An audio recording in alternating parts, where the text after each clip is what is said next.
वासुदेवाय हरि वासुदेवाय ओम नमो भगवते वासुदेवाय वासुदेवाय हरि वासुदेवाय ओम नमो भगवते वासुदेवाय वासुदेवाय हरि भगवते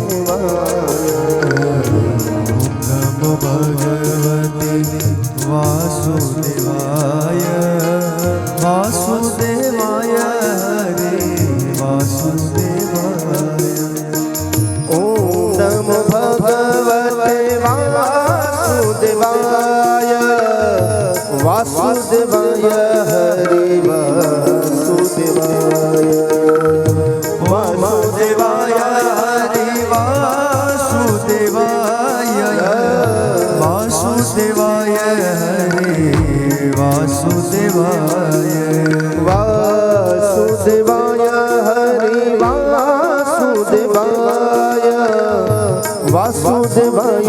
हरे वासुदेवाय वासुदेवाय हरे वासुदेवाय वासुदेवाय हरे वासुदेवाय वासुदेवाय हरे वासुदेवाय वासुदेवाय हरि वासुदेवाय नमो भगवते वासुदेवाय वासुदेवाय हरि वासुदेवाय ओम नमो भगवते वासुदेवाय वासुदेवाय वासुदेवाय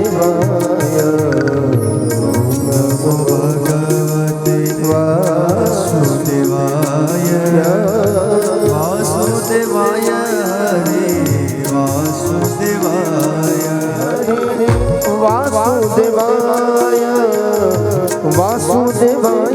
हरि वासुदेवाय वासुदेवाय हरि वासुदेवाय वासुदेवाय हरि वासुदेवाय नमो भगवते वासुदेवाय वासुदेवाय हरि वासुदेवाय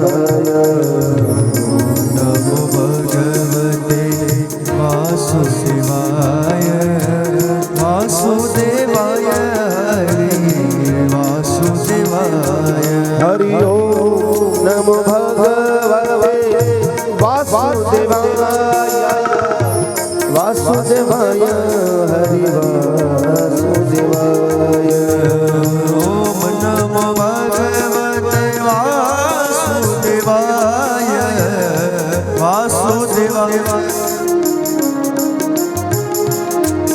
विनती सुनिए नाथ हमारी विनती सुनिए नाथ हृदयेश्वर हरि हृदय विहारी हृदयेश्वर हरि हृदय विहारी मोर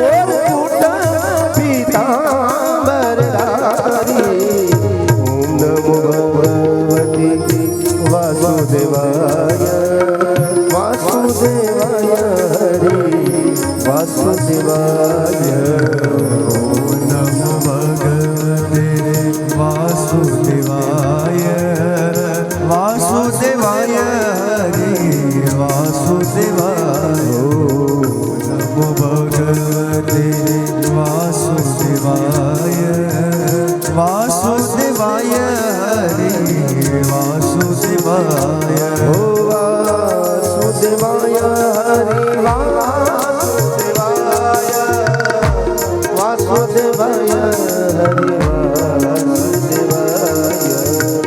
वासुदेवाय हरि वासुदेवाय वासुदेवाय हरि वासुदेवाय दिन बीत गए दिन पर दिन बीत गए दिन बीत गए दिन पर दिन बीत गए।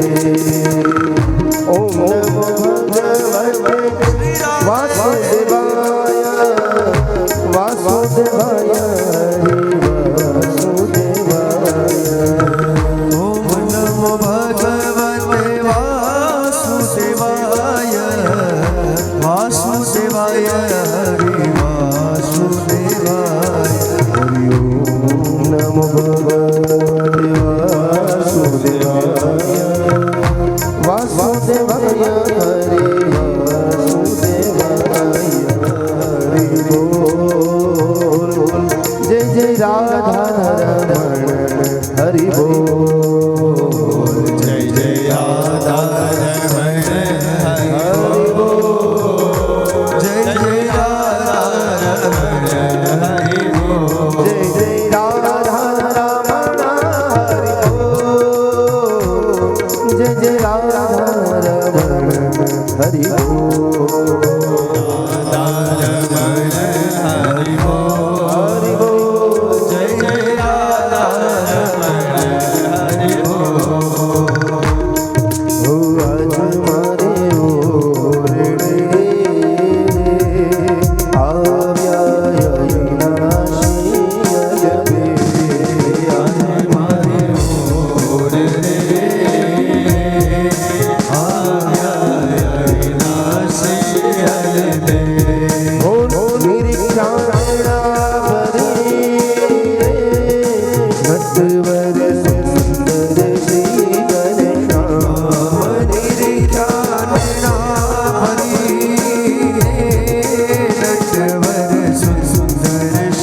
गणेश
सुंदर शोभता रे अंगे सजिया छे शणगार सुंदर शोभता रे अंगे सजिया छे शणगार।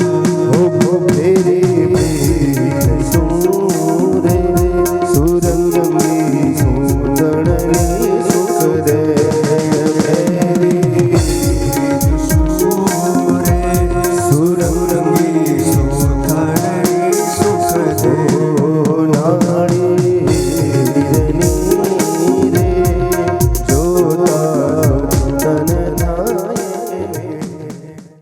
ओम नमो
હરે વાસુદેવાય.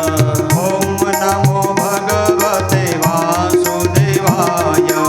ઓમ નમો ભગવતે વાસુદેવાય. ઓમ નમો ભગવતે વાસુદેવાય. ઓમ નમો ભગવતે વાસુદેવાય. વાસુદેવાય હરિ વાસુદેવાય.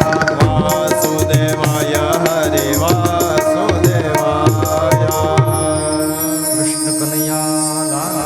લાલ કી જય. ભગવાનની દિવ્ય એવી કથામાં રાજા પરીક્ષિત પરમાત્માનું સ્મરણ કરતા કરતા પરમાત્મામય બની જાય છે.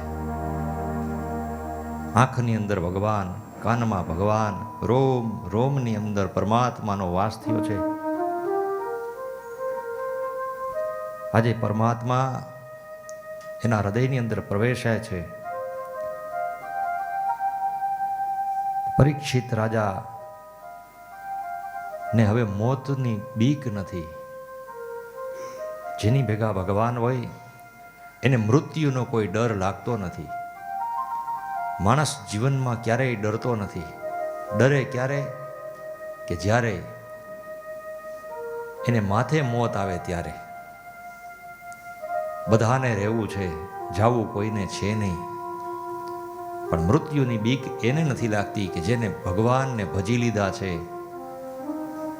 જેને સદગુરુ રૂપી આરાધન કરી લીધું છે, એને મૃત્યુની બીક નથી.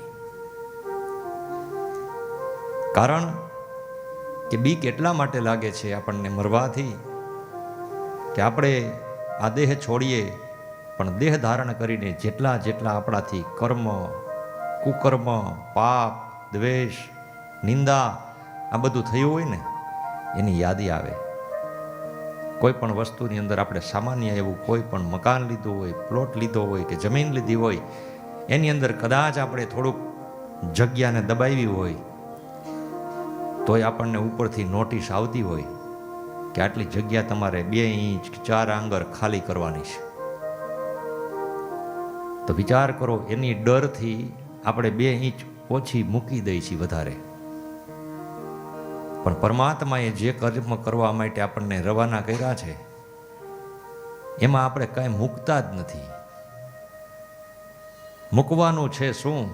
તો કે ખોટો આપણને જે મોહ છે ને એ મૂકવાનો છે.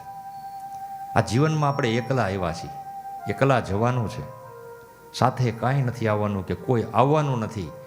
એટલા માટે આપણે આપણું ટિફિનની તૈયારી કરવી પડે. ક્યાંય જતા હોય આપણે બહાર એકલા જતા હોય ત્યારે આપણે આપણી નાસ્તાની, જમવાની વ્યવસ્થા ભેગી કરીને નીકળીએ કે આપણી વ્યવસ્થા હશે તો આપણે ટાઈમે જમી શકશું, ટાઈમે ઓઢવા પાથરવાનું લઈ શકશું. આ બધી વ્યવસ્થા આપણે આપણી કરીએ છીએ, પણ જ્યાં આપણે જવાનું છે એની તૈયારી આપણે કરતા નથી. એની તૈયારી છે ભગવાનની ભક્તિ, એની તૈયારી છે ગુરુની આરાધના, એની તૈયારી છે કે ઈશ્વર પાસે પહોંચવાના સત્કર્મ. રસ્તા પરમાત્માએ અનેક બતાવ્યા છે આપણને. કોઈ પણ માર્ગથી તમે મારી પાસે આવો, હું તમારી માટે રાહ જોઈને ઊભો છું. જાઓ ભગવાનના દ્વારકાધીશના દર્શન કરવા, તો ભગવાન બેઠા નથી, ઊભા છે. ડાકોરની અંદર જાઓ, ભગવાન ઊભા છે. મથુરામાં જાઓ, ભગવાન પરમાત્મા ઊભા છે. ક્યાંય ભગવાન બેઠા નથી, એ રાહ જોવે છે પોતાના પરમ ભક્તની કે ક્યારે આવે ને ક્યારે હું એને ભેટી જાઉં. પણ આપણે બધા તો જઈએ છીએ ભગવાનના દર્શન કરવા. તો કેવી રીતે જઈએ છીએ? ફરવા જાય છીએ, દર્શન કરવા નથી જતા. ફરવા જાય, જો ત્યાં ટુવાલ ભૂલાઈ ગયો હોય રસ્તામાં ક્યાંય, આખી બસ માથે લઈ આપણે. એક જીવનમાં ટુવાલ ભૂલાઈ જતો હોય ને જો બસ આખી આપણે માથે લેતા હોય કે મારો ટુવાલ ન્યા પડ્યો રહ્યો છે, બસ ઉપડી ગઈ છે, પણ આખી જિંદગી ભૂલાઈ જાહે અને જે લેવાનું છે એની યાદી આપણી પાસે નથી. લેવાનું છે એનું ટિફિન છે, કર્મરૂપી ટિફિન, કર્મરૂપી કપડાં. ભક્તિ, જ્ઞાન, વૈરાગ્ય અને ત્યાગ, આ 4 વસ્તુ આપે એનું નામ ભાગવત. ભક્તિ વધારે, ભક્તિ આપી દઈએ પણ જ્ઞાન આપણને ન હોય તો એ ભક્તિ નકામી છે. જ્ઞાન હોવું જરૂરી છે. પછી જ્ઞાન આવ્યા પછી વૈરાગ્ય આવવો જરૂરી છે. વૈરાગ્ય એટલે કે બધું વાપી નથી દેવાનું બધાને, કે લઈ જાઓ તમે લૂંટી જાઓ મને, નહીં. બધાની ભેગું રહેવાનું છે, બધી વસ્તુય રાખવાની છે, યંત્ર પૈસા બધી વસ્તુય રાખવાની છે, પણ એનો મોહ નથી રાખવાનો આપણે. કારણ કે આપણી વસ્તુ આપણે વાપરી નથી શકવાના. એક જીવનમાં યાદ રાખવાનું, આપણે નથી વાપરી શકતા તો શું કરવું, તો કે કોકને ઉપયોગી થવું જીવનમાં. આજ રાજા પરીક્ષિતને પરમાત્મા સુખદેવજી મહારાજ અનેરી એવી કથા કહે છે. ભગવાન કહે છે કે ભગવાનના લગ્ન જ્યારે થયા, સુખદેવજી મહારાજ કે રાજન, ત્યાર પછી તેને ત્યાં ભગવાન દીકરાનો જન્મ થયો અને દીકરાનું નામ હતું પ્રદ્યુમન. પ્રદ્યુમન અદ્ભુત છે. સર્વ જગતમાં પ્રાણી માત્રની ઉત્પત્તિના કારણરૂપ એવા કામદેવના ક્રોધથી બળી અને ભસ્મ થઈ ગયો હતો. પછી અંગરહિત બનેલો અનંગ સ્વરૂપે બધા પ્રાણીઓને પ્રજોત્પત્તિના કાર્યમાં બહુ દુઃખ પૂરતો હતો. અને પરંતુ તેના અશરીર બનવાથી તેની પત્ની રતિ બહુ દુઃખ અનુભવતી હતી. તેના ઉપર કૃપા કરવા મહાદેવે તેને કહ્યું હતું કે તારો પતિ શ્રી ભગવાનના અંશ રૂપે કૃષ્ણ ભગવાનના અવતારે તેને ત્યાં પુત્ર રૂપે અવતરશે. તેને નવો દેહ મળશે. કામદેવ રૂક્ષ્મણીના કુખે પ્રગટ્યા અને તેનું નામ પ્રદ્યુમન રાખવામાં આવ્યું છે. 10 દિવસના પ્રદ્યુમનનું હરણ કરી અને તેને સમુદ્રમાં ફેંકી દીધો હતો. અસુર એવા સંબરાસુર ભગવાનનો જે વિરોધી હતો તે બાળકનું અપહરણ કરી સમુદ્રમાં ફેંકી દીધો. સમુદ્રની અંદર માછલી એને ગળી જાય છે અને સંબરાસુરની એક દાસી છે, તેને માછલી લઈ આવે છે અને દાસીને રસોઈ કરવા માટે આપે છે. દાસી રસોઈની અંદર રસોઈ કરવા માટે માછલાને ચીરે છે, તેમાંથી પ્રદ્યુમન પ્રગટ થાય છે. પ્રદ્યુમનને જોઈ અને માયાવતી જે પૂર્વજન્મની અંદર કામદેવની પત્ની રતિ હતી, તે માયાવતીને આવી અને નારદજી કહે છે કે આ પુત્ર નથી પણ તારો પતિ છે. આ જન્મની અંદર બીજો અવતાર લઈને આવ્યો છે. ભગવાન કૃષ્ણ પરમાત્માને ત્યાં આ કામદેવ છે. આ જન્મની અંદર એનું નામ પ્રદ્યુમન રાખવામાં આવ્યું છે. માયાવતી પોતાના પતિને નાનું સ્વરૂપ છે, બાળક છે, અને માયાવતી મોટી છે, રસોડું સંભાળતી હોય, દાસી તરીકે રહેતી હોય તો ઉંમરમાં મોટી હોય. તો માયાવતી ત્યાં હતી. તો માયાવતીએ વિચાર્યું કે મારા પતિ આવ્યા છે, પણ કેવી રીતે આવ્યા, તો કે પુત્ર સ્વરૂપે આવ્યા છે. પણ આ પુત્ર સ્વરૂપે એને પ્રેમ નથી કરતી, પોતાના પતિ ભાવથી એની સાથે એવી રીતે વર્તન કરે છે. ધીરે ધીરે પ્રદ્યુમનજી મોટા થાય છે પોતાની પાસે, માયાવતી પાસે. માયાવતી વિચારે છે કે માં, તું મારી માં છો તો મારી સાથે કેવું આવો વ્યવહાર કરે છે, પતિ અને પત્ની જેવો વ્યવહાર કરતા હોય એવો તું મારી સાથે શું કામ વ્યવહાર કરે છે. ત્યારે માયાવતી કહે છે તમે પૂર્વ જન્મના મારા પતિ છો. આ જન્મની અંદર સંબરાસુર નામના દૈત્યએ તમારું અપહરણ કરી તમને સમુદ્રમાં ફેંકી દીધા હતા. માછલું ગળી ગયું હતું, માછલાને ચીરતા તેમાંથી તમે પ્રગટ થયા છો. અને અહીંયા સંબરાસુર પાસે અનેક પ્રકારની મેલી વિદ્યાઓ છે. એ મેલી વિદ્યાઓને નષ્ટ કરી આપણે બંને પતિ પત્નીએ ભગવાન દ્વારકાધીશ પાસે જવાનું છે. અને ભગવાન ઠાકોરજી આપણા પિતાજી ને માતાજી રૂક્ષ્મણીજી છે. માયાવતી પોતાના પતિ પ્રદ્યુમનને અનેક પ્રકારની સિદ્ધિઓ શીખવાડે છે. તેની પાસે માયા છે, પણ માયાવતી મહામાયાની સિદ્ધિ એને હાંસિલ કરાવી અને સંબરાસુરની સાથે સમય જાતા યુદ્ધ કરાવે છે. સંબરાસુરનું મસ્તક છેદી અને ભગવાન પ્રદ્યુમનજી અને માયાવતી પુષ્પક વિમાન લઈ અને દ્વારકા તરફ આવે છે. દેવર્ષિ નારદજી આવી ભગવાન દ્વારકાધીશને કહે છે કે પ્રભુ, આ તમારો પુત્ર સ્વરૂપે આવ્યો છે પ્રદ્યુમન, અને સાથે એની પત્ની છે માયાવતી. તેને જોઈ અને ભગવાનની પ્રતિકૃતિ હોવાથી, કે ભગવાન જેવો દેખાવ, ભગવાન જેવું સ્વરૂપ, ભગવાન કૃષ્ણ પરમાત્મા અને પ્રદ્યુમનમાં કોઈ ફેરફાર છે નહીં. તેનો દીકરો અને દીકરાની વહુ આવવાથી માં રૂક્ષ્મણીજી અતિ આનંદમાં આવી જાય છે. આમ આગળની કથા ભગવાન કહે છે. ત્યાર પછી ભગવાન શુકદેવજી મહારાજ કહે છે કે રૂક્ષ્મણીજી સાથે ભગવાનના લગ્ન થયા પછી ભગવાન કૃષ્ણના જાંબુવતી અને સત્યભામા સાથે પણ ભગવાન પરણ્યા છે. કે શુકદેવજી કહે છે, દ્વારકામાં સતરાજીત નામનો એક યાદવ રહેતો હતો. તે સૂર્યનારાયણનો ઉપાસક હતો અને સૂર્યનારાયણની સિદ્ધિ પ્રાપ્ત કરવાથી સૂર્યનારાયણ ભગવાને એને સ્યમંતક નામનો મણિ આપ્યો હતો, અને તે મણિ 80 મણ સુવર્ણ રોજ આપતો હતો. તે મણિ તેના પુત્રને આપ્યો છે. તેના ગળામાં પહેરાવી અને પુત્ર રમતો રમતો જંગલ તરફ જાય છે. ત્યાં સિંહ એનો શિકાર કરે છે. સતરાજીતના પુત્રનો શિકાર કરી અને સિંહ તેની પાસેથી જે મણિ છે ડોકમાં એ લઈ અને પોતે જંગલની અંદર જાય છે. અને આ બાજુ ભગવાનને ખબર પડી. સતરાજીત રાજા ભગવાન કૃષ્ણ પરમાત્માનો વિરોધ કરવા લાગ્યો, એની નિંદા કરવા લાગ્યો કે ભગવાન કૃષ્ણએ આ દ્વારકાધીશે મારા ભાઈ, મારા પુત્રને મારી અને સ્યમંતક નામનો મણિ લઈ લીધો છે અને ચોરી ગયો છે. આને ચોરી કરવાની આદતો પહેલેથી છે. આવી ભગવાનની માથે બદનક્ષી અને બદનામ કરવા માટે અનેક લોકોની પાસે બોલે છે. ઘણી વખત કોકની આપણે નિંદા કરીએ, આપણને ખબર જ ન હોય કે આ માણસ આવો છે કે નથી. કોકની વાત સાંભળીને આપણે નિંદા કરીએ. ઘણી વખત આંખે જોયેલું પણ ખોટું હોય છે, છતાં આપણે નિંદા કરીએ. નિંદા સમાન પાપ આ જગતમાં કોઈ મોટું નથી. બની શકે ત્યાં સુધી કોઈનું સાંભળવું નહીં, અને સાંભળ્યા પછી કોઈનું વાત કોઈની પાસે કરવી નહીં. આથી મોટું પાપ આ જગતમાં કાંઈ છે જ નહીં. આપણને ખબર જ નથી કાંઈ. કોકની વાત સાંભળીને આપણે કોકની નિંદા કરીએ તો એ પાપ છે. આ જેટલા જીવ આત્મા છે ને એ બધાય પરમાત્માનો અંશ છે, અને કદાચ એ હોય છતાં પણ આપણે કહેવાનો અધિકાર નથી.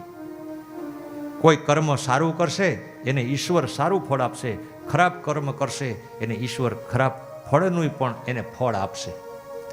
એના અધિકારી આપણે છીએ નહીં. એટલા માટે જીવનની અંદર કોઈ દી ક્યારેય કોઈની નિંદા ન કરવી. આ સતરાજીત રાજા ભગવાનની નિંદા કરે છે. ભગવાને વિચાર કર્યો કે મારી ઉપર બદનામ મને કરવા માટે કે મેં ચોરી કરી છે, પણ ભગવાન અઘોર જંગલની અંદર જાય છે. ફરતા ફરતા સિંહને ગોતે છે અને સિંહનો વધ કરી અને સ્યમંતક નામનો મણિને લઈને આવે છે.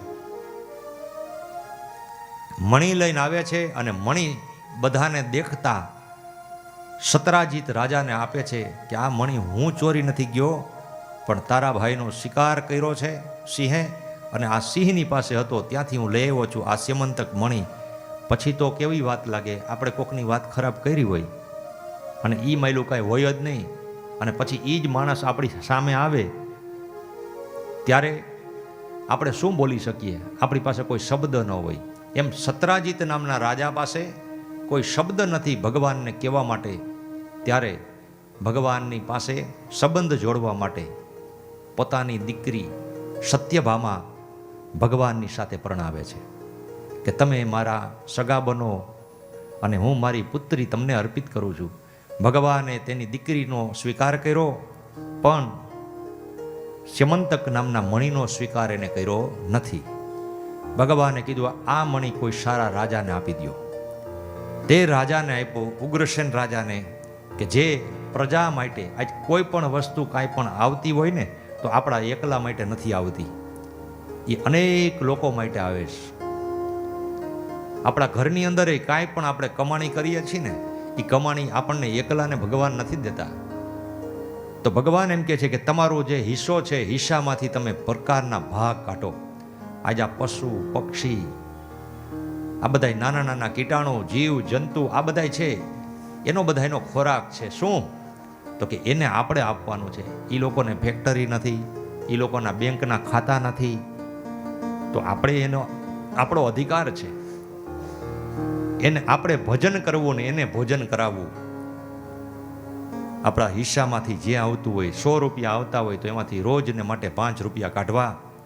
5 રૂપિયામાંથી 5 પ્રકારના ભાગ થાય. વર્ષ દિવસ થાય, થોડા ઘણા પૈસા ઉમેરી એમાંથી કાંઈ લઈ કૂતરાને લાડવા, ગાયોને નિરણ, આવી બધી વસ્તુ પધરાવી દો તો જીવન તમારું ક્યારેય દુઃખરૂપ નહીં બને. આ રીતે પરમાત્માએ સતરાજીત રાજાની દીકરી સત્યભામા છે તે સત્યભામાનો સ્વીકાર કર્યો. ભગવાન આ મણીને ગોતતા ગોતતા ક્યાં ગયા હતા? તો કે જંગલમાં ગયા. જંગલમાંથી ક્યાંય મળ્યો નહીં. સિંહ પાસે મણી હતો. સિંહ પાસેથી કોણ લઈ ગયું હતું? તો કે જાંબુવત લઈ ગયો હતો. એટલે ભગવાન અઘોર તપસ્યા કરતા કરતા ગોતતા ગોતતા જાંબુવતની ગુફા સુધી ભગવાન પહોંચ્યા. તે મણીને લેવા માટે જાંબુવતની ગુફા સુધી પહોંચ્યા. જાંબુવતની સાથે યુદ્ધ કર્યું ભગવાને 28 દિવસ સુધી. જાંબુવત પૂર્વજન્મનો ભગવાન રામનો સેવક હતો. જાંબુવતજી ભગવાનના સેવક હતા એટલે ભગવાને એને માર્યા નથી, પણ એનો પરાજય કરાવ્યો. અને એને પરમાત્માનું વરદાન હતું કે તમારી ક્યારે હાર નહીં થાય. હાર કોણ કરાવી શકે? પ્રભુ રામ. ભગવાન કૃષ્ણ ભગવાન સાથે 28 દિવસ સુધી યુદ્ધ કરવાથી એની હાર થઈ. જાંબુવતને ખબર પડી ગઈ કે આ મારા પ્રભુ શ્રી રામ ફરીવાર આ પૃથ્વી લોકમાં કૃષ્ણ અવતાર ધારણ કરીને આવ્યા છે. એટલે ભગવાનને દંડવત પ્રણામ કરે છે, નમસ્કાર કરે છે. અને જાંબુવત પોતાની પુત્રી જાંબુવતી પણ ભગવાનની સાથે પ્રણાવે છે. આ રીતે ભગવાનના લગ્ન રૂક્ષ્મણી સત્યભામા જાંબુવતી સાથે લગ્ન થયા. અને પછી કૃષ્ણની બીજી 5 સ્ત્રીઓ સાથે પરણ્યા ભગવાન. કાલિંદીજી, મિત્રવિંદા, સત્યા, ભદ્રા અને લક્ષ્મણા. આ રીતે ભગવાન કૃષ્ણ ભગવાનનું અષ્ટક રચાયું. અષ્ટ પટરાણીઓ થઈ છે ભગવાનની. ત્યાર પછી ભગવાન કહે છે કે 16,000 સ્ત્રીઓની સાથે લગ્નની કથા સુખદેવજી મહારાજ રાજા પરીક્ષિતને કહે છે કે ભૌમાસુર નામે એક મહાબળવાન દાનવ ભૂમિપુત્ર હોવાથી ભૌમાસુરના નામે ઓળખાતો હતો. તેને ઇન્દ્રએ છત્ર અને દેવમાતા આદિતિના કુંડળ આદિ વસ્તુઓ દેવરાજ પાસેથી છીનવી લીધી હતી. આથી દેવરાજ ઇન્દ્રએ પૃથ્વી સ્વરૂપ સત્યભામાના મહેલમાં આવી અને ભૌમાસુર પાસેથી તે વસ્તુઓ પોતાને આપવા શ્રી કૃષ્ણ ભગવાનને વિનંતી કરી. તે સાંભળી સત્યભામાજી સહિત ગરુડ ઉપર બેસી અને ભગવાન ભૌમાસુરના પ્રાગ જ્યોતિષ નામે નગરની અંદર ગયા. અને શ્રી કૃષ્ણએ પોતાની ગદાથી પહાડોના કિલ્લા ભાંગી નાખ્યા. બાણોથી શસ્ત્રોના કિલ્લા ઉઠાવી દીધા. અને સુદર્શન ચક્ર વડે અગ્નિ, જળ અને વાયુનો નાશ કર્યો. પછી ભગવાને પોતાની ગદા વડે લીલા માત્રમાં મોર દૈત્યના 5 મસ્તકો કાપી નાખ્યા. અને પ્રાગ જ્યોતિષનો અધિપતિ એવો ભૌમાસુરને નરકાસુરના નામે પણ ઓળખાતો હતો તેનો વધ કર્યો. અને ત્યાર પછી ભૌમાસુરની માતા પૃથ્વી દેવી, અદિતિના કુંડળ, વિજયંતી માળા, ઇન્દ્રનું છત્ર અને એક મોટો પ્રકાશવાન મણિ શ્રી કૃષ્ણને આપ્યો. કૃષ્ણએ ભૌમાસુરના નગરમાં જોઈ અને તેણે કેદ કરી રાખેલી 16,000 રાજકન્યાઓને છોડાવી. કૃષ્ણ ભગવાન તે કન્યાઓને છોડાવી અને મુક્ત કરે છે. ત્યારે તે 16,000 કન્યાઓ કહે છે કે પ્રભુ, અમને આટલા વર્ષે તમે મુક્ત કરી છે. તો ભગવાને વિચાર કર્યો કે આ કન્યાઓને હું સારી સારી જગ્યાએ સારા સારા પાત્રમાં લગ્ન કરાવી દઈશ. તો દાઉજી મહારાજે કીધું કે 16,000 કન્યા છે, એને બધી માટે એક તમે વર ગોતશો તો બધા એની ત્યાં કંઈક ને કંઈક પ્રસંગ હશે. પછી આપણે 2 ભાઈઓ નવરા જ નહીં થાય. આપણે 2 ભાઈઓ જ છીએ કે બધું રાજપાટ હલાવવું, દ્વારકા સંભાળવું, આપણા છોકરાઓને સંભાળવા, કે 16,000 કન્યાઓને આપણે પરણાવી દઈ અને પછી એક દીકરી સાસરે મોકલી હોય તો એ બાપની માથે ઉપાધિ હોય. તો 16,000 કન્યાઓને ઈ કે સાસરે મોકલો તો કાં એના દેર પૈણતા છે ને કાં એના ભાઈઓને કાંઈક પ્રસંગ હોય છે ને કાં લાડવા લઈને જવાનું, તો આપણે આ જ કામ કરવાનું રહે. પછી ભગવાન કે આપણે કંઈ કામ નહીં કરવું પડે. તો 16,000 કન્યાઓને પરમાત્માએ કીધું, તો પરમાત્માને કન્યાઓ કહે છે કે પ્રભુ, અમારે કોઈ લગ્ન કરવાની ઈચ્છા નથી, અમારે કોઈ સાથે લગ્ન કરવા નથી, અમારા હૃદયની અંદર તમારું સ્થાન રહે અને હર હંમેશને માટે અમે તમારી દાસી થઈને રહીએ, બસ એટલું અમારા જીવનમાં ઘણું છે. અને ઠેકાણું સારું મળ્યું તો સારું, એવું મળ્યું તો ઉપાધિ કે પછી પાછા સમજાવવા જવાય એને. ભગવાન એને તો મુક્ત કરી છે, પણ તે કન્યાઓ મુક્ત થવા નથી માંગતી ભગવાનની પાસેથી. ભગવાનને કહે છે કે હું તમારે ત્યાં દાસી થઈ તમારી સેવામાં રહેવા માગી છીએ, તમારી ભક્તિ અમે કરવા માગી છીએ. એટલે ભગવાને એનો સ્વીકાર કર્યો. આ રીતે ભગવાન 16,108 પટરાણીઓ સાથે પરણ્યા છે. ત્યાર પછી ભગવાન આગળ કહે છે કે હે રાજન, શ્રી કૃષ્ણના પુત્ર પ્રદ્યુમન અને તેના પુત્ર અનિરુદ્ધ શ્રી કૃષ્ણના હાથે પરાજય પામેલા રૂક્ષ્મણીજીનો ભાઈ રૂકમી ભોજકર નગર વસાવીને રહેતો હતો. પ્રતાપી પ્રદ્યુમન પોતાની મામાની પુત્રી રૂકમાવતીનું હરણ કર્યું અને તેની સાથે તેને લગ્ન કર્યા. તેનાથી તેને જે પુત્ર થયો તેનું નામ અનિરુદ્ધ પાડવામાં આવ્યું. શુકદેવજી કહે છે, બલિરાજાના 100 પુત્રો, સૌથી મોટો પુત્ર હતો એ બાણાસુર હતો. બાણાસુર એ ભગવાન શિવનો આરાધક હતો અને બાણાસુર ભગવાન શિવની ભક્તિ કરતો હતો. શિવ ભગવાનની ભક્તિ કરી, ભગવાન શિવજીને પ્રાર્થના કરી અને શિવજીને પ્રસન્ન કર્યા. એટલે ભગવાન શિવજી પાસે એને વરદાન માંગ્યું.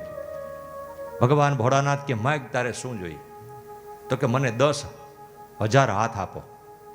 10,000 હાથ ભગવાન કે દીધા. તથાસ્તુ. 10,000 હાથ દીધા. પછી પાછું એને બીજું એ માંગ્યું, એક હાથમાં 10 હાથી જેટલું બળ આપો. હવે એવા 10,000 હાથની અંદર 10 હાથી જેટલું બળ હોય તો એની તાકાત કેવડી થાય? ઈ કે હું તમારું ભજન કરવા માટે 10,000 હાથ માંગુ છું, કે ભગવાનની સાથે સંગીત વગાડવું, આ તબલું વગાડવું, મંજીરા વગાડવા, એના માટે કે મારે કોઈ સાજિંદાવાળા ન જોઈએ, તો એ નહીં મળતા હોય. એટલે એને 10,000 હાથ માગી લીધા. એટલે બધા હાથેથી ક્યાંય તબલું વાગે, ક્યાંય મંજીરા વાગે, ક્યાંય પેડ વાગે, ક્યાંય વર્ગન વાગે. એટલે બાપુને એને તેડાવવાનો પડ્યા એને. અને આપણી પાસે 2 જ છે, એટલે તમને બધાને ભેગા કર્યા છે. તો આવી રીતે ભગવાન બાણાસુર પોતે વાજિંત્ર વગાડી અને ભગવાનને પ્રસન્ન કરતા હતા, ભગવાન શિવજીને. હવે શિવ ભગવાનને પ્રસન્ન કરતા હતા. પછી એને તાકાતનું અભિમાન આવ્યું એક સમય, કે મારે 10,000 હાથ છે ને 10,000 હાથમાં એક હાથની અંદર 10 હાથી જેટલું બળ છે. તો ભગવાનને કહે છે કે આ વજન લાગે છે, કે આની હારે કોઈક લડવા વાળો તો મોકલો. તો એ કે મને એમ થાય કે આ તાકાત મારી કામની છે. એટલે ભગવાન ભોળાનાથે કીધું કે સમય આવશે ને એટલે તારા એ હાથ હારે લડવા વાળો આવી જાય. હવે લડવા વાળો આવી ગયો. અનિરુદ્ધ પોતે બાણાસુરની જે દીકરી છે ઉષાને રાત્રિના સપનું આવ્યું અને સપનામાં પ્રેમ થયો. સપનું આવ્યું એવું એવા વ્યક્તિત્વનું કે જેને ક્યારેય જોયેલ જ નથી. હવે એ સપનું આવ્યું અનિરુદ્ધનું. હવે ઉષાની સહેલી છે, તેની સાથે રહે છે, એનું નામ છે ચિત્રલેખા. ચિત્રલેખાએ કીધું કે મને કાલે એક સપનું આવ્યું, એમાં સરસ રાજકુમાર હતો, એવો સુંદર, વાણીમાં સારો, દેખાવમાં સારો, અને એ રાજકુમાર સાથે મારે પરણવું છે, મને એવી ઈચ્છા થઈ છે. ઉષાના કહેવાથી ચિત્રલેખાએ બધા દેવોના ચિત્ર બનાવ્યા, ગંધર્વોના ચિત્ર બનાવ્યા, મનુષ્યોના ચિત્ર બનાવ્યા, બધાના ચિત્ર બનાવ્યા, પણ ઉષા કોઈના ચિત્રમાં હા પાડતી નથી કે આ નથી સપનું આવ્યું મને. અને અંતે અનિરુદ્ધનું ચિત્ર બનાવ્યું ત્યારે કહે છે કે આ જ મને સપનામાં આવ્યા હતા, આની સાથે હું જીવન વિતાવવા માંગુ છું. અનિરુદ્ધનું ચિત્ર હોવાથી, પણ અનિરુદ્ધ છે ક્યાં? તો કે અનિરુદ્ધ દ્વારકા છે, ભગવાન કૃષ્ણ પરમાત્માના દીકરાનો દીકરો છે. તો કે એને લઈ આવો કેવી રીતે? તો ભગવાન કૃષ્ણ પરમાત્મા રૂક્ષ્મણીજીનું હરણ કરવા ગયા હતા. હવે સમય વિપરીત આવ્યો, એના છોકરાનું અપહરણ થાય છે. દીકરીનું અપહરણ થતું નથી, આજે એના દીકરાનું અપહરણ થાય છે. ઉષાએ કીધું કે ગમે તેમ કરીને આ મૂર્તિયાને મારી પાસે લઈ આવો. હવે એ મૂર્તિયાને લેવા માટે ચિત્રલેખાએ પોતાના દૂતોને રવાના કર્યા. દેવર્ષિ નારદજીને વાત કરી. નારદજી કે હા, એ કે હરણ કરી આવો. કે આ લોકો તો અત્યાર સુધી કે અહીંયા હરણ કરીને આવ્યા છે, રૂક્ષ્મણીજીનું હરણ કરીને લેવા, આજ તમે એના દીકરાનું હરણ કરી આવો. હવે એનું હરણ કરવા માટે કે તો કે ન્યા તો ફરતીકોર સુદર્શન ચક્રનો પહેરો છે, સિક્યુરિટી ગાર્ડ. અટાણે સીસી કેમેરા મૂકવા પડે. ત્યારે ભગવાને દ્વારકાને ફરતો સુદર્શન ચક્ર મૂક્યું હતું, કોઈ કીડી પણ નીકળી ન શકે. ત્યારે તો નારદજી કે સુદર્શન ચક્રને હું થોડીક વાતું વરગાડીશ ને એટલી વારમાં તમે અંદર વ્યા જાજો. આ બધા કામ નારદજીના છે. નારદ કરે ને એવું કોઈ ન કરે. અને નારદ બોલે એ થાય. નારદનું નામ તો જુઓ તમે, નારદ. ઈ જે બોલે ને કોઈ દી રદ ન થાય, એનું નામ નારદ. ઈ ના પાડે એટલે ના, અને હા પાડે એટલે હા. તો નારદજી આવું કર્યું. નારદજીએ સુદર્શન ચક્રને વાતું વરગાડ્યું કે આવડો મોટો હું પહેરો ભરતા છો, તમે થાકી નથી જતા? કે સુદર્શન ચક્ર થોડીક વાર ઊભું રહી ગયું. એટલામાં અંદર ગયું વિમાન. વિમાન જઈ અને અનિરુદ્ધજી સૂતા છે ને પલંગ પોતા લઈ લીધા બાયણે, અને સીધા ચિત્રલેખા પાસે આવ્યા. ને ચિત્રલેખાએ કીધું ઉષાને કે આ જ મૂર્તિઓ હતો ને? તો કે હા, એ તો નિંદ્ર અવસ્થામાં છે. આંખ ઉગાડીને જોયું ત્યાં તો બીજા મહેલની અંદર આવીને જોઈને કહે છે કે આ હું ક્યાં આવ્યો? ત્યારે ઉષા કહે છે કે મેં તમને મનથી પ્રેમ કર્યો, મનથી મને તમારી પ્રકૃતિ ગમી, તમારો સ્વભાવ ગમ્યો. આવું મને સપનું આવ્યું, ને સપનામાં મને એવી ઈચ્છા થઈ કે મારે તમારી સાથે પરણવું છે. અનિરુદ્ધજી કે કન્યા સારી છે, આપણે ક્યાંય ગોતવા તો જવું ન પડ્યું, હાલો આપણે હા પાડી દઈ. હવે એ બાણાસુરને ખબર નહોતી, એટલે કે જવા આવવાનું તો કે ક્યાંય નહીં, જો આ રૂમની બાયણે નહીં નીકળવાનું, નકર ભાંગી નાખશે તમને મને બેયને. બાણાસુર એના પાર્ષદો, એના સેવકો આટા મારે છે. એમાં જોયું કે ઉષાના રૂમની અંદર કોઈ પુરુષ છે. બાણાસુરને જાણ કરી. બાણાસુર દોડતો આવે છે, દરવાજો ખોલે છે, અનિરુદ્ધને જોવે છે. અનિરુદ્ધને જોઈ અને સૈનિકોને આજ્ઞા કરે છે કે જાઓ આને બાંધીને જેલમાં પૂરી દીધા. ને આ બાજુ અનિરુદ્ધજી ખોવાઈ ગયા. બધાએ ગોતવા યાદવો ગયા છે, ભગવાન કૃષ્ણ ભગવાન જાય છે, દાઉજી મહારાજ જાય છે, બધા જાય છે, પણ ક્યાંય મળતા નથી. નારદજી આવીને કહે છે કે એને બાણાસુરની કેદમાં રાખ્યા છે. ભગવાન કૃષ્ણ ભગવાન સાંભ અને અનેક યાદવો સહિત ભગવાન રથના ઘોડા દોડાવી અને જાય છે ભગવાન એની સાથે. પણ ભગવાન શિવનો પરમ ભક્ત હતો, એટલે ભગવાને વિચાર કર્યો કે આને મારવાનો નથી, ખાલી સમજાવવાનો છે. ભગવાને તેની ધજા હતી, એ ધજાનો વિધ્વંસ કર્યો. અને આ બાજુ બાણાસુરને ખબર પડી, એટલે બાણાસુર ભગવાનની સાથે અઘોર એવું યુદ્ધ કર્યું. ભગવાનની સાથે એટલો લડ્યો. અંતે ભગવાને સુદર્શન ચક્રને આજ્ઞા કરી, એક હસ્તને છેદી નાખ્યા, કેવલ એના 4 હાથ રહેવા દીધા ભગવાનની પૂજા કરવા માટે. પછી એને ખબર પડી ગઈ કે મારી ઉપરની ધજા ભાંગી છે, મને મારનાર અને મને હરાવનાર પ્રભુ વિષ્ણુ પરમાત્મા સિવાય કોઈ ન હોઈ શકે. ભગવાનને નમસ્કાર કર્યા. પછી પોતાની પુત્રી અનિરુદ્ધ સાથે પરણાવી. આવી રીતે ભગવાન કહે છે સુખદેવજી મહારાજ કે અનેક પ્રકારની લીલા કરી ભગવાને. સુખદેવજી કહે છે રાજન, એક સમયે સામ, પ્રદ્યુમન, ભાન, તગ, ગદ નામે યાદવો કુમારો એક વનમાં રમવા ગયા હતા. અને રમવા થાકી ગયા. જવાથી તેને તરસ લાગી એટલે એક કૂવાને જોયો. કૂવાની અંદરથી જલ ભરવા જાય છે તો કૂવો વિરાણ છે, પાણી છે નહીં. ત્યાં એમાં જોયું ત્યાં એક મોટું કાકીડા જેવું સ્વરૂપ, ઈ અંદર જનાવર પડ્યું છે. એટલે જોયું કે આની અંદર પાણી નથી, એને કંઈ ખાવાનું મળતું નથી, તો આ જીવાત્માને આપણે બધા બહાર કાઢીએ. બહાર કાઢવા માટે ઘણા પ્રયાસો કર્યા, પણ નીકળ્યા નહીં. વધારે યાદવોને એકઠા કર્યા, નીકળ્યા નહીં. ઈથીને વિશેષ યાદવો થોડાક ભેગા થયા, કોઈ દોરડા નાખ્યા, કોઈ અંદર ઉતરા, પણ એ ઉપડ્યું નહીં. ત્યારે ભગવાન કૃષ્ણ પરમાત્માને બોલાવવામાં આવ્યા. ભગવાન કૃષ્ણજી આવ્યા અને આવી અને તે જીવને બહાર કાઢ્યો છે. કાંચીડા સ્વરૂપની અંદર આવેલ તેની માથે ભગવાને અંજલિ છાટીને કીધેલું કે તમારું આ સ્વરૂપ ધારણ કર્યું ને તમારો આ જન્મ થયો એનું કારણ. ત્યારે એક પુરુષ પ્રગટ થયો. ઈચ્છાવાકુનો નૃગ નામનો રાજા હતો પૂર્વ જન્મની અંદર, પણ બ્રાહ્મણના શ્રાપથી બીજા જન્મની અંદર કાંચીડા તરીકે એનો અવતાર ધારણ થયો હતો. ભગવાન એને પૂછે છે કે તારો આ રીતે અવતાર શું કામ થયો? ત્યારે એને એમ કીધું કે હું નૃગ રાજા હતો, અને હું નૃગ રાજા હતો ને ત્યારે સવારે રોજ 1.25 લાખ ગાયોના દાન કરતો હતો. બ્રાહ્મણોને મારા આંગણામાં દાન લીધા પછી ક્યાંય દાન લેવા જવું નહોતું પડતું. એમાં રોજ હું ગાયોના દાન કરતો હતો. એમાં એક બ્રાહ્મણને મેં ગાય દાનમાં આપી. એ બ્રાહ્મણ ઘરે લઈ ગયા, દાનમાં લઈ ગયા, અને સવારે એ ગાય ત્યાંથી છૂટી અને પાછી મારા વાડામાં આવી ગઈ. અને બીજા દિવસે હું એ દાન દીધું બીજા બ્રાહ્મણને. બીજા બ્રાહ્મણ એ ગાય લઈને જતા હતા, એટલામાં સામે ઓલા બ્રાહ્મણને આગલે દિવસે દીધી હતી. એ બ્રાહ્મણ કહેવા લાગ્યા કે આ ગાય તો મારી છે. પેલો બ્રાહ્મણ કહે છે કે મને આજે નૃગ રાજાએ દાનમાં આપી એટલે આ ગાય મારી છે. બંને બ્રાહ્મણો વચ્ચે ઝઘડો થયો. ગાયના ઝઘડામાં રાજા નૃગના મહેલની અંદર આવ્યા.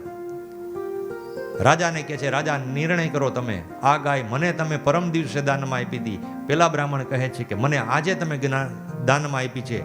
તો રાજાએ કીધું કે જે વ્યક્તિ આ ગાય ઉપરથી હક જતો કરી દે એને હું બીજી 5 ગાયો આપીશ. એને જોઈ એટલી ગાયો આપીશ, પણ બેમાંથી એકેય બદલા નહીં. અને 2 જણા એ જ કહેવા લાગ્યા કે મારે આ જ ગાય જોઈશે. પેલોય કહેવા લાગ્યો કે મારે આ જ ગાય જોઈશે. નૃગ રાજા પાસે કોઈ રસ્તો નહોતો. નૃગ રાજા કહે છે ત્યારે બંને જણા બ્રાહ્મણો અંદરો અંદર ઝઘડવાથી બ્રાહ્મણો બેમાંથી એકેય ગાય લીધા વગરના વયા ગયા. અને 2 જણાએ રાજા નૃગને શ્રાપ આપ્યો કે તું દાન દેશ, પાછી ગાયું લઈ જાસ અને પાછી બીજે દી દાન આપસ. તું શેનો રાજા? અમે તને શ્રાપ આપીશી, જા તું કાચીડા સ્વરૂપમાં અવતાર ધારણ કરીશ. આજે ભગવાને એનો ઉદ્ધાર કર્યો છે નૃગ રાજાનો. પછી ભગવાન પોતાના યાદવોને કહે છે કે જીવનમાં એક વસ્તુ યાદ રાખજો કે ગમે ત્યારે ગમે તે સ્થિતિને ગમે તે પરિસ્થિતિ આવે પણ ક્યારેય બ્રાહ્મણનો વિરોધ ન કરતા. કારણ કે બ્રાહ્મણના મુખમાંથી પડેલા શ્રાપ, એના મુખમાંથી નીકળેલી બદદુઆ એ ક્યારેય હું મિટાવી નહીં શકું. આનો પણ હું મિટાવી ન શક્યો. નકર આ રાજા હતો, દાનેશ્વરી હતો, યજ્ઞાદિ કરતો હતો. કેટલા એના પુણ્ય હતા તો કે નીચે જેટલી રજ હોય ને એટલા તો સવારથી સાંજ સુધીમાં પુણ્ય કરતો હતો. છતાં પણ એને જો બ્રાહ્મણના શ્રાપથી અહીંયા આવવું પડ્યું. સુખદેવજી મહારાજ રાજા પરીક્ષિતને કહે છે કે ભગવાન એમ કહે છે કે મને પ્રિયમાં પ્રિય હોય તો બ્રાહ્મણ છે. બ્રહ્મણ્યો બ્રહ્મકુદ બ્રહ્મા બ્રહ્મ વિવર્ધનમ બ્રહ્મજ્ઞો બ્રાહ્મણ પ્રિય. આપણે એમ કે બ્રાહ્મણ આવા છે, એ બ્રાહ્મણ એવા છે નહીં, એ જેવા છે એવા. પણ ક્યાં જન્મા છે તો કે બ્રહ્મ કુળની અંદર જન્મેલા છે, ભગવાનને પ્રિય છે. એટલે એના કદાચ કર્મ ખરાબ હશે તો એને ઈશ્વર સજા દેશે. આપણે બોલવાનો કોઈ અધિકાર નથી. આપણને મુક્તિ જોતી હશે તો કોણ અપાવશે તો કે ભગવાનની સાથે સીધો એનો નાતો છે તો બ્રાહ્મણ દ્વારા મુક્તિ મળશે. અને બ્રાહ્મણને મુક્તિ જોતી હશે તો અજામિલ જેવાના દ્રષ્ટિએ જોવો, દ્રષ્ટાંતો જોવો. અજામિલ, રાવણ, આ બધા બ્રાહ્મણો હતા.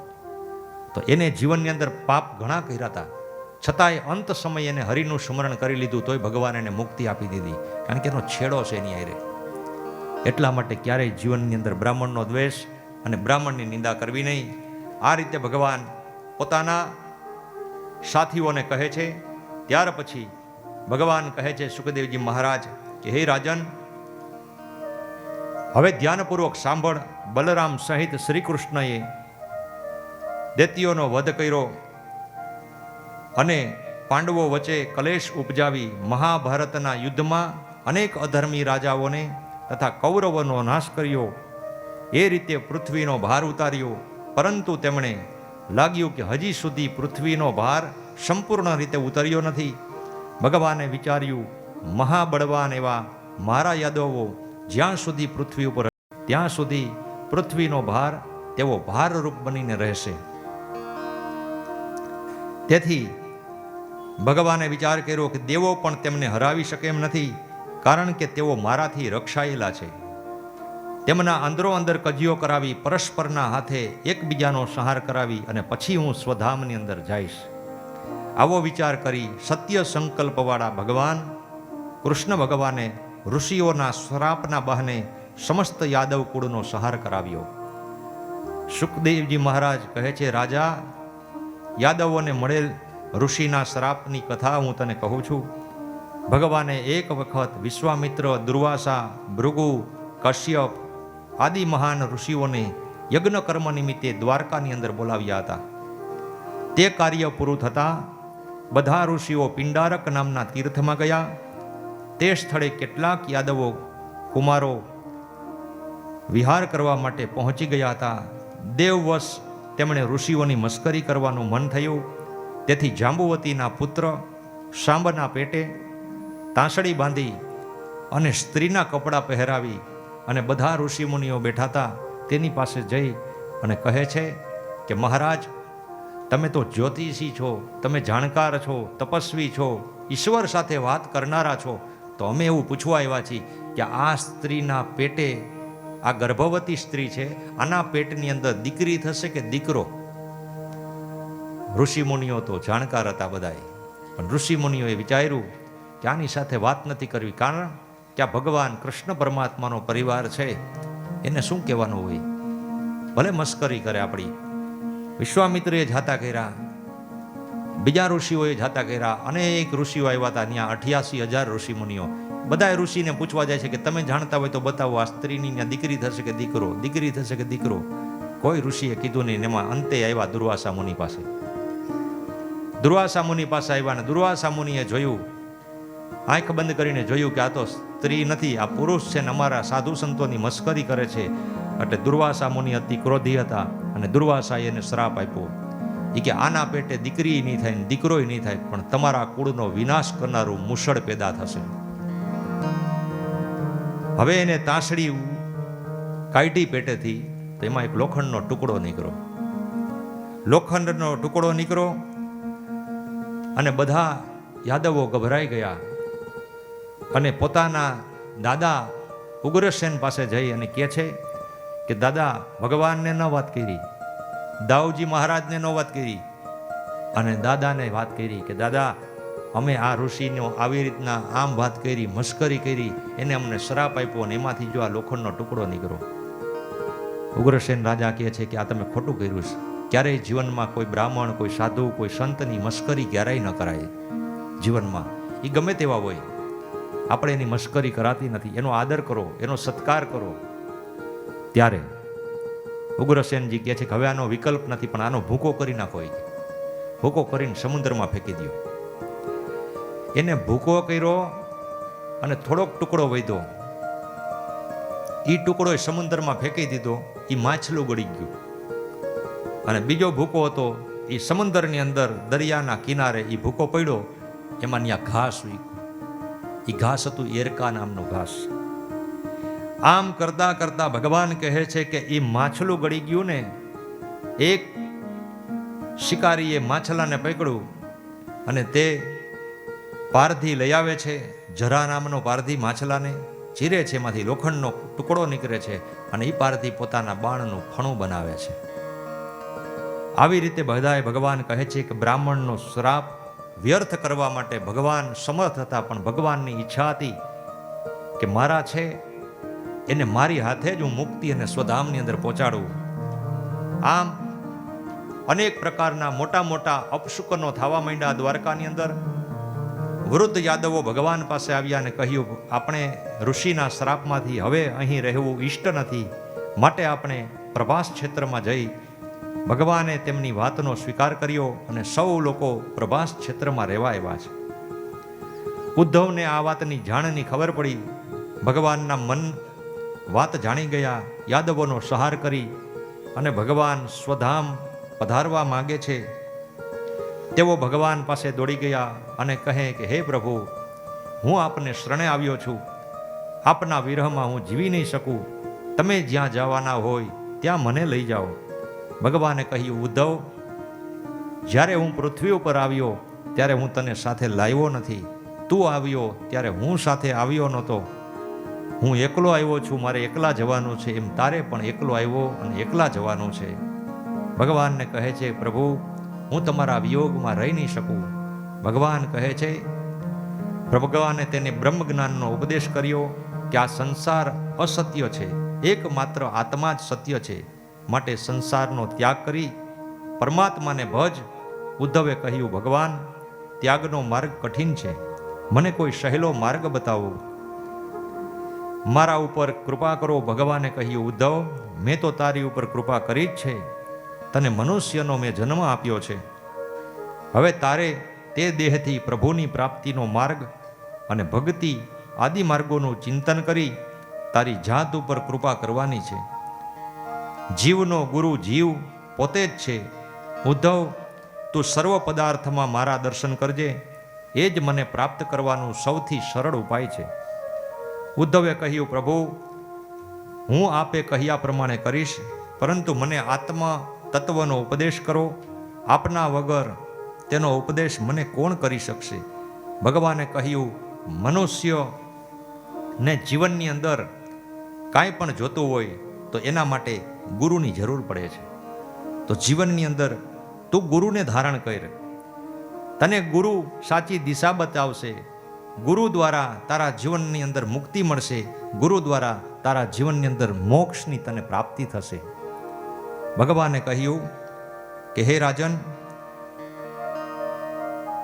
હે ઉદ્ધવજી, ભગવાન કહે છે કે ઉદ્ધવ, તું એવા ગુરુ ધારણ કર કે જે પવિત્ર હોય, જેનું મન પવિત્ર, જેનું તન પવિત્ર, જેના જીવનની અંદર હર ક્ષણ ભગવાનનું કાર્યરત કરવાની એના જીવનની એક સંકલ્પ સિદ્ધ હોય, એવા વ્યક્તિત્વને ગુરુ ધારણ કરી અને ગુરુને ચરણની અંદર દંડવત પ્રણામ કરી ગુરુ ધારણ કર્યા પછી ગુરુના મુખમાંથી નીકળેલા શબ્દોને મારા દ્વારા નીકળેલા શબ્દો સમજી, બ્રહ્મવાક્ય જનાર્દન સમજી અને તું ગુરુ ધારણ કરી અને ગુરુ તને ઉપદેશ આપશે. પછી જ તને મારું આત્મતત્વ, મારું જ્ઞાન અને મારી અનુભૂતિ તને થશે. એ પહેલાં તને મારી અનુભૂતિ ક્યારેય થશે નહીં. આવું ભગવાને ઉદ્ધવજીને જ્ઞાન આપ્યું.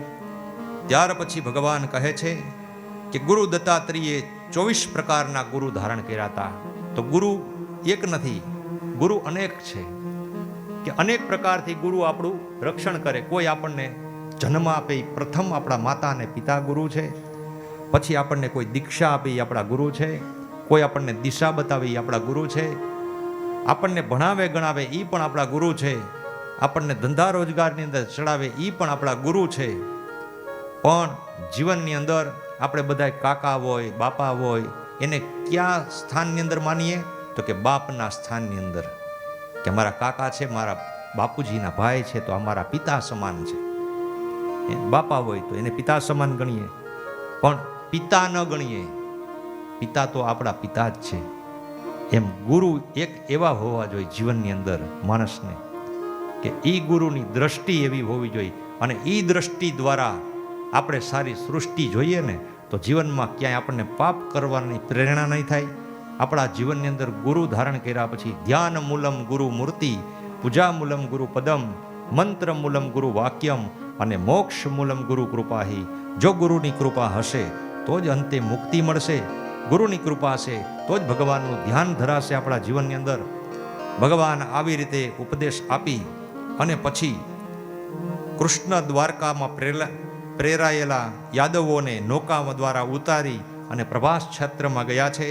તેમણે દેવ, બ્રાહ્મણ અને ગાયોની પૂજા કરી, પરંતુ દેવ ભ્રષ્ટ કરેલી બુદ્ધિવાળા તે યાદવોએ ત્યાર પછી શ્રી કૃષ્ણની માયાથી મૂઢ બનેલા, ઊંચી જાતિ અને મદમસ્ત બનેલા તે વીર યાદવો ચિત્ત ગર્વિષ્ઠ થયા અને તેમની વચ્ચે ઘણા મોટા કજિયા અંદરો અંદર થવા લાગ્યા. ક્રોધ વેશમાં આવી તેઓ ધનુષ્ય, બાણ, તલવાર, ભાલા, ગદા વડે એકબીજા સાથે યુદ્ધ કરવા લાગ્યા. શસ્ત્રો ખૂટતા સમુદ્રના કિનારે ઉગેલું જે એરકા નામનું ઘાસ હતું, તે ઘાસ વડે એકબીજાને મારવા લાગ્યા. દેવયોગે ઘાસ વજ્રા જેવી ભૂંગોળ રૂપ બની ગયું અને પરસ્પર લડતા યાદવોને ભગવાન કૃષ્ણ ભગવાન રોકવા ગયા, પણ રોકાણા નહીં. કૃષ્ણ બલરામને પણ મારવા લાગ્યા. આથી ભગવાન કૃષ્ણ ભગવાન બલદેવ અત્યંત ક્રોધમાં થઈ એરકા ઘાસ વડે પોતે પોતાના પરિવારનો સંહાર કર્યો છે. આ રીતે બ્રાહ્મણના શ્રાપથી ઘેરાયેલા અને શ્રી કૃષ્ણની માયાથી મોહિત મનવાળા તે તમામ યાદવોનો સંહાર થયો. પછી બલરામજી સમુદ્રના કિનારે બેસી પરમ પુરુષનું ધ્યાન ધરી યોગનો આશ્રય લઈ આત્માને પરમાત્મામાં જોડી મનુષ્ય લોકનો ત્યાગ કર્યો અને બલરામજી સ્વધામ ગમન કર્યું છે. શ્રી કૃષ્ણ ભગવાન પીપળાના વૃક્ષ પાસે જઈ મૌન ધરી જમીન ઉપર બેસી ગયા અને તે વખતે તેમણે ચતુર્ભુજ સ્વરૂપ ધારણ કર્યું છે. પોતાના જમણા સાથળ ઉપર પોતાનો જમણો કમળ લાલ પગવાળા ચડાવી અને તે સમયે જરા નામના પારધીએ શ્રાપિત મુસળમાંથી બાકી રહેલા લોઢાના ટુકડામાં બનાવેલું ફણાવાળું બાણ વડે મૃગના મુખ જેવા આકારવાળા ભગવાનના પગને મૃગની શંકાથી વીંધી નાખ્યું. પાસે આવી અને જોતા જ પારધીએ પોતે કરેલા કાર્ય માટે ભયભીત બની તેણે ભગવાન મધુસૂદનની પ્રાર્થના કરી અને પોતાના દુષ્કર્મની માફી માગી. ભગવાન જરાને કહે છે, તારા દ્વારા હું મૃત્યુ નથી જાતો, હું તો મારો સમય પૂરો થયો. 125 વર્ષ આ પૃથ્વી ઉપર પરમાત્માએ લીલા કરી અને ભગવાનની ઈચ્છા દ્વારા ભગવાન જવા માટે કોઈને કોઈ નિમિત્ત બનાવ્યા છે. આમ ત્યાર પછી ભગવાન સ્વધામ ગમન થયા અને ત્યાર પછી કહે છે, અર્જુન તેની પાસે આવે છે અને અર્જુનને કહે છે પ્રભુ કે હે અર્જુન, હવે 7 દિવસની અંદર મારા ગયા પછી આ દ્વારકા નગરી સમુદ્રના જળની અંદર ડૂબી જશે. એટલા માટે જેટલા બચ્યા છે એ યાદવોને લઈ અને તારા હસ્તિનાપુર તરફ જજે.